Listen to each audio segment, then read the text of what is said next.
Para ulama berbeza pendapat berhubung dengan masalah memakai pakaian yang telah dipakai oleh orang kafir. Hak tadi hak tak pakai lagi, hak baru, bau kilai lagi. Dia tak pakai, dia buat je. Siapa kita? Kita lah orang mula-mula pakainya. Ni kalau hak dia pakai dah. Second hand kau kita kata sekarang ni kan tak banyak jual. Hak kemudian dipanggil lambok. Bandel tu.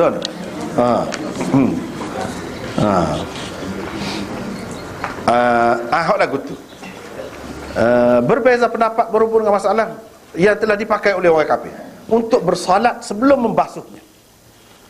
Itu ada khilaf.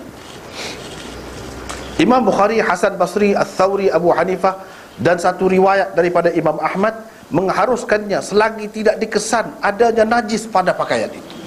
Selagi kita tak boleh kesan, tak ada kesan, boleh pakai. Walaupun bekas orang kafir, tahu dah saat ni dia terang pakai dah. Lepas tu dia pun buik kita, boleh pakai.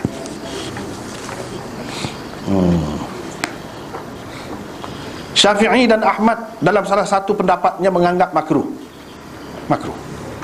Tidak haram, makruh.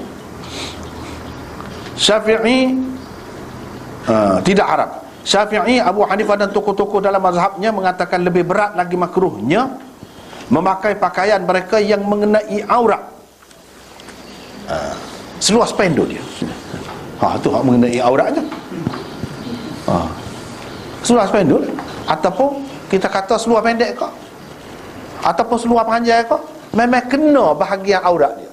Aurat ni kalau kita mengambil kira hak mughallazah, kubul dan dubur. Kalau mengambil kira hak mukhaffafah, sampai ke paha dia. Dia biasalah kalau orang kecil ke apa kan, dia boleh jadi ngecik paha ke apa tu kan, aurat tu. Kalau dia pakai tu, pakaian tu mengenai bahagian aurat, tak caralah aurat mughallazah ke aurat mukhaffafah ke, tak caralah. Itu lebih lagi makruhnya. Lebih lagi makruhnya. Sebelum dibasuh, Malik berpendapat orang yang bersembahyang dengan memakainya mesti mengulangi sembahyangnya selagi ada waktu sembahyang itu. Kalau pakai buat sembahyang hak lagu tu, dia kalau ada waktu lagi, dia kena sembahyang mula. Sebab apa?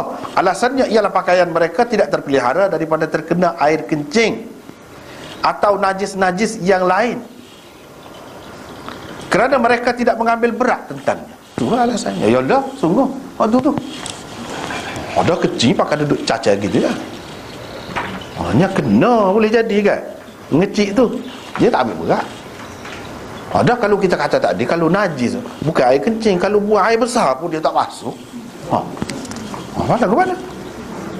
Boleh jadi kena lah. Kena kalau mengikut mazhab kebanyakan ulamanya, bila kena lepas pada tu hilang bau dia apa, tapi selagi tak basuh tak boleh, kena basuh. Tapi lebih berat lagi lah makruhnya. Ini dalam keadaan tak nampak. Kalau nampak memang tak boleh lah. Kalau nampak, kalau bau memang tak boleh, waktu kena basuh lah. Ni kalau tak nampak. Tapi kira-kiranya dia pakaian saat ni yang mengenai aurat, bahagian aurat.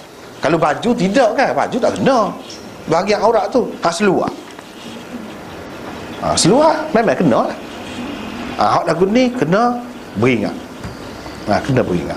Hak semua lainnya basuh. Semua kata hak duk hilah-hilah tadi tu dari segi boleh ke tidak boleh. Tapi kalau dari segi basuh dulu, semua kata molek, semua kata lebih molek gitu.